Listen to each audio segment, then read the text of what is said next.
ব্রাজিলে তো আসেনি ভাই। নেন ভাই।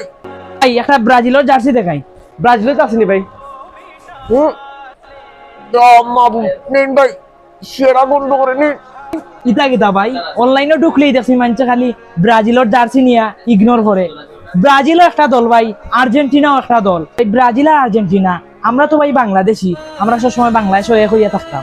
তাই একটা দলের লইয়া কিতার লাগি এত রুস্টিং বানাইতাম আসলে ভাই। আর ব্রাজিলে লইয়া বেশিরভাগ ওই অনলাইনও দেখা যায় খালি ইগনোর করেন, গেঞ্জির মাঝে গন্ধ করে। আর দেখা যায় ভাই ব্রাজিলে মানুষ কয় 7 আপ, ব্রাজিলে দেখলে কেউ এখন আইলে ব্রাজিল সাউটা ভাই 7 আপ নি 7 আপ খাইতা, ওগুলা চলে ভাই। আসলে ইতা কিতা ঠিক আছে ভাই, বুঝছি ভাই। আপনার মতো মানুষ তো বুঝে না ভাই। আমি আরো কত মানুষ আছে ভাই সেম ভাবে ও ব্রাজিল যারা আছে তারা এরকম রুস্টিং করে, 7 আপ বলে, আরো কত কিছু বলে ভাই।